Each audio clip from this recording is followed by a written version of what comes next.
ሰበር ዜና ኤርፖርቱን ያናወጠ እርምጃ ተወሰደ። ከፍተኛ አመራሮች ከሀገር ለማምለጥ ሲሞክሩ በፖሊስ ቁጥጥር ስር ዋሉ። የአክብሮት ሰላምታችን በያላችሁበት ድረስ የተወደዳችሁ የኢትዮ ፖስት ሚዲያ ቤተሰቦች እንደምን አላችሁ? አዳዲስና ወቅታዊ ሰበር መረጃዎችን ይዘንላችሁ መተናል። በቅድሚያ አበይት ነጥቦቹን በማስተዋወቅ እንጀምራለን። ህወሓት ብልጽግና ላይ በይፋ ጦርነት አወጀ። በፌደራል መንግስቱና በህወሓት ኃይሎች መካከል ለወራት ሲብላላ የቆየው ፖለቲካዊ ውጥረት በይፋ ወደ ወታደራዊ ፍጥጫ መሸጋገር መጀመሩ ተሰምቷል። የህወሓት ጦር በራያ ግንባር የከባድ መሳሪያ ተኩስ መክፈቱ መዘገቡን ተከትሎ ነገሮች ከቁጥጥር ውጪ እየወጡ ይገኛሉ። በዝርዝር ተሰሙታላችሁ። በሌላ ሰበር ዜና ኤርፖርቱን ያናወጠ እርምጃ ተወስዷል። ከፍተኛ አመራሮች ከሀገር ለማምለጥ ሲሞክሩ በፖሊስ ቁጥጥር ስር ውለዋል። ኤርፖርቱን ያተራመሰውና የኢትዮጵያ ፌደራል ፖሊስ የፈጸመው አስደናቂ ኦፕሬሽን ከፍተኛ መነጋገሪያን ፈጥሯል። በህገወጥ ተግባራት ላይ ተሰማርተዋል የተባሉ ከፍተኛ አመራሮች በፌደራል ፖሊስና ኢንተርፖል አማካይነት በዓለም አቀፍ ኤርፖርት ውስጥ በቁጥጥር ስር መዋላቸው ለህዝብ ይፋ ተደርጓል። በዝርዝር ተሰሙታላችሁ። በሌላ መረጃችን ሰራዊቱ ከአማራ ክልል ነቅሎ ሊወጣ መሆኑ ተሰምቷል። በአማራ ክልል ለ3 ዓመታት ከፋኖ ታጣቂዎች ጋር ሲዋጋ የቆየው የመከላከያ ሰራዊቱ ክልሉን ሙሉ በሙሉ ለቆ በመውጣት ወደ ሌላ ግዳጅ ሊሰማራ ነው የሚሉ መረጃዎችን በስፋት እየተሰራጩ ይገኛሉ። በክልሉ ያለው ጦርነት አሁንም በቀጠለበት ወቅት መግለጫ የሰጡት ጀነራሉ በበኩላቸው ፋኖ ተስፋ እየቆረጠ ነው፣ የሚያስታጥቋቸውም ተስፋ ቆርጠዋል ሲሉ ተደምጠዋል። በዝርዝር እንመለከተዋለን። በሌላ መረጃ አዲስ አበባ ወደ ኦሮሚያ ይከለል በመባሉ ከፍተኛ ክርክር መነሳቱ ተሰማ። በአዲስ አበባ እየተካሄደ በሚገኘው የሀገራዊ ምክክር ጉባኤ ላይ አዲስ አበባ የኦሮሚያ ትሁንና የኦሮሚያ ልዩ ጥቅም በአዲስ አበባ የሚባሉ ጉዳዮች ላይ ከፍተኛ ክርክርና ጭቅጭቅ እያስተናገደ እንደሚገኝ ተሰምቷል። ሌላኛው በዝርዝር የምንመለከተው መረጃችን ነው። እነዚህንና ሌሎች መረጃዎችን በዚህ ሰዓት የመረጃ ጊዜ በዝርዝር ወደ እናንተ እናደርሳለን። እንደ ሁሉ ጊዜው ቪዲዮ ላይክ እና ሼር በማድረግ እስከ ፍጻሜው አብራችሁን ቆዩ።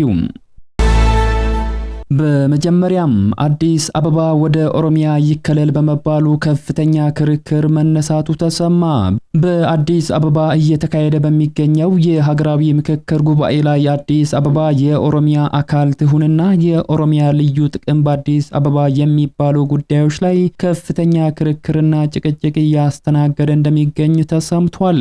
በምክክሩ የንዑሳን ቡድኖች ተመካካሪዎች 200 ሰዎችን ለያዘው ስልታዊ ቡድን ያቀረቧቸው ምክረ ሐሳቦች ብርቱ የሐሳብ ፍጭት ተደርጎባቸዋል።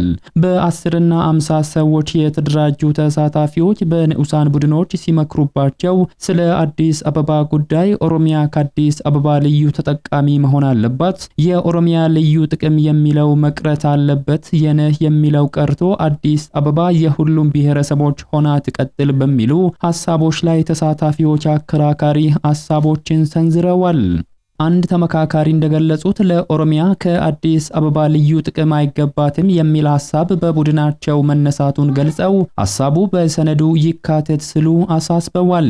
ሌላኛው ተሳታፊ በበኩላቸው ኦሮሚያ ከአዲስ አበባ ልዩ ጥቅም ይኑራተው፣ ልዩ ጥቅም የሚለው አያስማማም፣ ነገር ግን በዚህ ፈንታ ተገቢውን የካሳና የአገልግሎት ክፍያ ታግኝ የሚል አማራጭ ሐሳብ ቢቀርብም በሰነዱ ባለመካተቱ እንዲካተት ጠይቀዋል። የኦሮሚያ ህብረተሰብ ጥያቄው ልዩ ጥቅም ስጡን ሳይሆን ተገቢውን አገልግሎት ክፍያ ይሰጠን የሚል መሆኑን ገልጸው በመሬቴ ላይ መሬት ሲወሰድብኝ፣ ፋብሪካ ሲሰራበት፣ ኢንቨስትመንት ሲደረግበት የሚሰጠው አገልግሎት በቅርበት ማግኘት አለብኝ የሚል እንጂ በሌላው ባልሰራው መጠየቅ ስጦታ መጠየቅ ነው፣ የኦሮሚያ ህዝብ ስጦታ አልጠየቀም ሲሉ ማስተካከያ እንዲደረግ አሳስበዋል። በተያያዘ አዲስ አበባ የብሔር ብሔረሰቦች መኖሪያ ናት ከተባለ ክልሎች ለአዲስ አበባ ዕዳ አለባቸው። የልጅ ልጆቻቸውን ይዛ እየመገበች ያለች ከተማ ስለሆነች ክልሎች ለአዲስ አበባ መደጎም አለባቸው የሚል ምክረ ሐሳብም እንዲካተት ተጠይቋል። አዲስ አበባ ወደ ኦሮሚያ ክልል ትካተት፣ በፌደራል መንግስቱ ስር ትቀጥል በሚሉ ጉዳዮች ላይም ከተሳታፊዎች የቀረቡ ምክረ ሐሳቦች አከራካሪነታቸው ጎልቶ ተስተውሏል። አንዱ ተሳታፊ ኃላፊ አዲስ አበባን የአንድ አካል ብናደርጋት ትጠፋለች፣ አትለማም፣ የትም አትደርስም የሚል ምክረ ሐሳብ ማቅረባቸው ተጠቅሷል።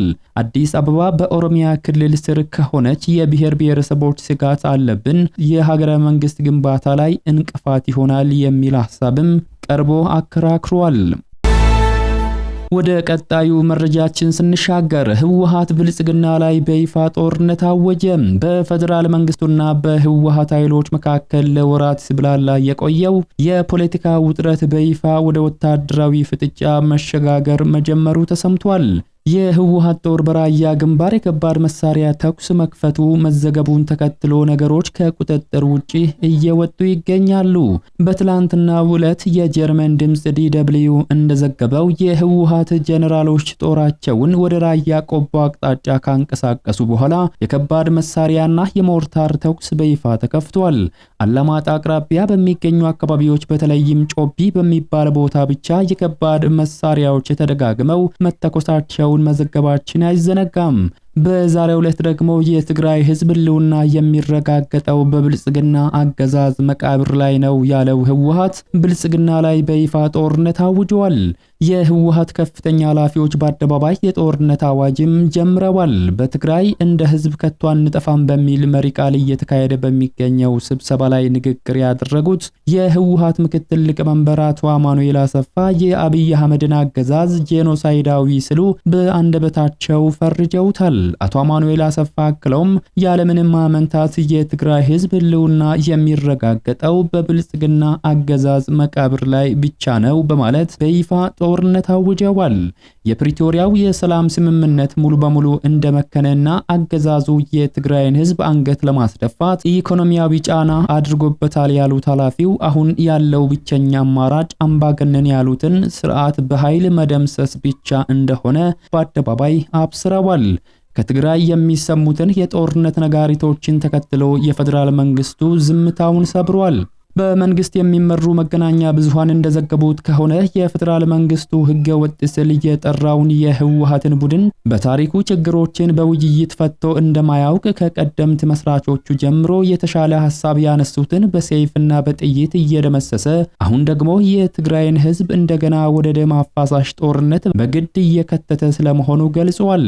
የትግራይ ህዝብ አይን ላፈር የተባለው በዚህ ጥቂት የስልጣን ጥመኛ ቡድን ነው ያለው የፌደራል መንግስቱ ወጣቱን በኃይል አስገድዶ ወደ ጦርነት ለመክተት አፋኝ ህጎችን አውጥቶ እየሰራ መሆኑን ጠቅሶ መላው ኢትዮጵያውያን የሉዓላዊነታችንን ቀይ መስመር በሆነው ጉዳይ ላይ በአንድነት ሊቆሙ ይገባል ሲል ጥሪ አቅርቧል።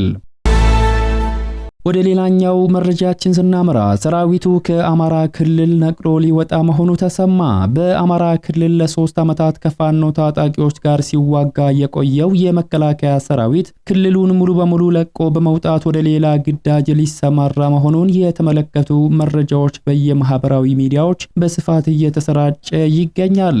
ሰራዊቱ በክልሉ የሚገኙ ሁሉንም ወረዳዎች ከፋኖ ታጣቂዎች ሙሉ በሙሉ ነፃ ማውጣቱም ተነግሯል። በክልሉ ያለው ጦርነት አሁንም በቀጠለበት ወቅት መግለጫ የሰጡት ጄኔራሉ ፋኖ ተስፋ እየቆረጠ ነው፣ የሚያስታጥቋቸውም ተስፋ ቆርጠዋል ሲሉ ተደምጠዋል። የአማራ ክልሉ የትጥቅ ግጭት መልኩን እየቀየረ ባለበት በዚህ ወሳኝ ወቅት ላይ የመከላከያ ከፍተኛ ወታደራዊ መኮንኖች በተለያዩ ከተሞች ከክልሉ አመራሮች ጋር ስብሰባዎችን እያካሄዱ ይገኛሉ። በዛሬው ዕለትም በአዊ ብሔረሰብ ዞን የምስራቅ እዝ አዛዥ ጄኔራል መሐመድ ተሰማ የመሩት ስብሰባ ተደርጓል። ጄኔራሉ በስብሰባው ላይ ጠላትና ጽንፈኛ ሲሉ ስለጠሩት የፋኖ ቡድን አሁናዊ ቁመና ማብራሪያ ሰጥተዋል። እንደ ጄኔራሉ ገለጻ የፋኖ ቡድን አሁን ላይ ቆሞ መዋጋት የሚችልበት ቁመና ላይ አይደለም። አሁን ግዳጅ እየፈጸመን ያለነው የኢትዮጵያን መፍረስ ከሚሹ ኃይሎችና ባንዳዎች ላይ ነው የሚሉት ጄኔራሉ እየተደመሰሰ ያለው ጽንፈኛ ቡድን ታሪካዊ የሀገር ጠላቶችን ለማንገዝ የሚውተረተር ነው። የጥፋት መልእክተኛውን ሴራ ማክሸፍ ማለት የኢትዮጵያን ሰላምና ልማት ማረጋገጥ ነው ሲሉ ተደምጠዋል። ታሪካዊ ጠላቶች ሲሉ የጠሯቸውን አካላት ፋኖን በማስታጠቅና በማደራጀት ስልጣንን በእጃቸው ለማስገባት ሞክረዋል ሲሉ ከሰው ነገር ግን ይህ እቅዳቸው እንደ ጉም ተበትኗል ብለዋል። ጠላቶች እየተመቱ አስታጣቂዎቻቸው ተስፋ እየቆረጡ ነው ያሉ ሲሆን ሰራዊቱ በቡድኑ ላይ ባሰፈረው ጠንካራ ምት አሁን ላይ በዞኑ በሰፈነው ተነጻጻሪ ሰላም በአዊ ብሔረሰብ አስተዳደር የልማት ስራዎች ተጀምረዋል በማለትም አክለዋል። ይህ በእንዲህ እንዳለ ሰራዊቱ ክልሉን ለቆ ሊወጣ ነው እየተባለ በሚገኝበት በዚህ ወቅት በደቡብ ጎንደር አንዳንድ ወረዳዎች ለቆ መንቀሳቀስ መጀመሩን ከአካባቢው የሚወጡ መረጃዎች አመላክቷል። ይህንን ተከትሎ የደቡብ ጎንደር ዞን እንደከዚህ ቀደሙ በፋኖ ኃይሎች ቁጥጥር ስር ሊወድቅ ይችላል የሚል ከፍተኛ ስጋትን ፈጥሯል። መከላከያ ከደቡብ ጎንደር ዞን ሙሉ በሙሉ እየወጣ ነው የሚሉ መረጃዎች በስፋት መሰራጨታቸውን ተከትሎ በዞኑ ከሚገኙ ወረዳዎች መካከል አንዱ የሆነው ሲማዳ ወረዳ ጉዳዩን አስተባብሏል። የወረዳው አስተዳደር ባሰራጨው መረጃ መከላከያ ከአካባቢው ሊወጣ ነው የተባለው መረጃ ሙሉ በሙሉ የተሳሳተ ነው ብሏል። መስተዳደሩ አክሎም የተሳሳተውን መረጃ እያሰራጩ ያሉት የጸረ ሰላም ኃይሎች ናቸው በማለት ሰራዊቱ ከክልሉ እንደማይወጣ አረጋግጠዋል። ወደ መጨረሻው ሰበር መረጃችን ስናመራ ኤርፖርቱን ያናወጠው እርምጃ ተወስዷል። ከፍተኛ አመራሮች ከሀገር ለማምለጥ ሲሞክሩ በፖሊስ ቁጥጥር ስር ውለዋል። ኤርፖርቱን ያተራመሰውና የኢትዮጵያ ፌደራል ፖሊስ የፈጸመው አስደናቂ ኦፕሬሽን ከፍተኛ መነጋገሪያን ፈጥሯል። በህገወጥ ተግባራት ላይ ተሰማርተዋል የተባሉ አመራሮች በፌደራል ፖሊስና ኢንተርፖል አማካይነት በዓለም አቀፍ ኤርፖርት ውስጥ በቁጥጥር ስር መዋላቸው ለህዝብ ይፋ ተደርጓል። የኢትዮጵያ ፌደራል ፖሊስ ከኢንተርፖልና ከማላዊ ፖሊስ ጋር በመተባበር በበርካታ የኢትዮጵያ ክፍሎች ወጣቶች ላይ ከባድ ኢሰብአዊ ድርጊት ሲፈጽሙ የቆዩትና አደገኛ ህገወጥ የሰዎች አዘዋዋሪ ቡድን መሪ የሆነው አድነው ባሻው ውዳሞን በማላዊ ሀገር በቁጥጥር ስር እንዲውል በማድረግ በህግ ተጠያቂ እንዲሆን ወደ ኢትዮጵያ መወሰዱ ተሰምቷል።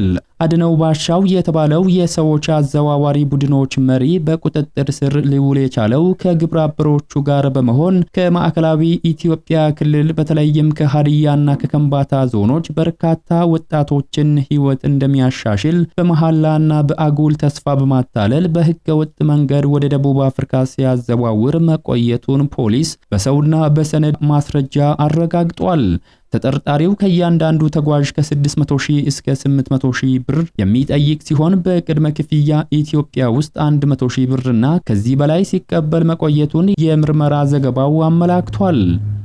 ተጓዦችን በሞያሌ በኩል ወደ ኬንያ በማሻገርም በጋንቦ ጫካ ውስጥ በድብቅ በማስቀመጥ በ24 ሰዓት ትንሽ ሩዝ ከቁራጭ ዳቦ ጋር ብቻ በመስጠት በከፍተኛ ረሃብና የውሃ ጥማት እንዲሰቃዩ ከማድረጉም በላይ በሞተርና በእግር ሰሎ በርሃን ጭምር እንዲያቋርጡ አስገድዷቸዋል ሲል ፖሊስ ገልጿል። ከፍተኛ ቁጥር ያላቸው ተጓዦችን በህገ ወጥ መንገድ ናይሮቢ ከተማ ካደረሳቸው በኋላ በአንድ ክፍል ውስጥ በማጎር ተጨማሪ ገንዘብ ከቤተሰቦቻቸው እንዲያስልኩ በማስገደድ ከፍተኛ ግፍ መፈጸሙን ፖሊስ በሰውና በሰነድ ማረጃ ደርሼበታለሁ ብለዋል። ከቤተሰብ ገንዘብ ማስላክ ያልቻሉትን ተጓዦች በዱላ በመደብደብና እዚሁ ትሞታላችሁ እያለ በማስፈራራት እንዲሁም በኤሌክትሪክ ንዝረት በማሰቃየት ጭካኔ የተሞላበት ድርጊት በመፈጸም ተጨማሪ 100,000 ብርና ከዚያ በላይ በኢትዮጵያ ውስጥ ከሚገኙ ግብረ አበሮቹ በኩል በባንክ እንዲከፈል አድርጓል ብሏል። ከዚህ ባለፈ ተጓዦቹ ከናይሮቢ ወደ ሞምባሳ ከዚያም ወደ ታንዛኒያ በእቃ መጫኛ ኮንቲነሮች በተሳቢና ከኋላ ክፍት በሆኑ በሸራ በተሸፈኑ መኪናዎች ውስጥ ከፍተኛ ቁጥር ያላቸውን ተጓዦች በመጫን ታንዛኒያ በሚገኝ ጫካ ውስጥ ጥሎ በመጥፋት ለአሰቃቂ አደጋ ዳርጓቸዋል ብለዋል ፖሊስ። አብዛኞቹ ወጣቶች ደቡብ አፍሪካ ሳይደርሱ በተለያዩ ሀገራት በፖሊስ ቁጥጥር ስር ውለው በህገ ወጥ መንገድ ወደ ሀገር በመግባታቸው እስከ 3 ዓመት በሚደርስ እስራት እንዲቀጡና እስራቱን ሲጨርሱ እስከ 170,000 ብር ከፍለው ወደ ኢትዮጵያ መመለሳቸውን የፖሊስ ምርመራ ያመለክታል። የኢትዮጵያ ፌደራል ፖሊስ ከኢንተርፖል ጋር በመተባበር ከ2015 ዓመተ ምህረት ጀምሮ ባደረገው ከፍተኛ ክትትል በበርካታ የሀገራችን ወጣቶች ላይ ኢሰብአዊ ድርጊት ሲፈጽምና የኢኮኖሚ ጉዳት ሲያደርስ የቆየውን አድነው ባሻ የተባለውን የሰዎች አዘዋዋሪ ቡድን መሪውን የማላዊ ፖሊስ ጋር በመተባበር በቁጥጥር ስር አውሎ ሐምሌ 22 ቀን 2018 ዓመተ ምህረት ለኢትዮጵያ አሳልፎ መስጠቱን አስታውቋል። የተወደዳችሁ የሚዲያችን ቤተሰቦች ለሰዓቱ ያዘጋጀንላችሁ መረጃዎች የተከታተላችኋቸውን ይመስሉ ነበር። ከሰዓታት በኋላ በሌሎች መረጃዎች ዳግም እስከምንገናኝ በያላችሁበት መልካሙን ተመኘን።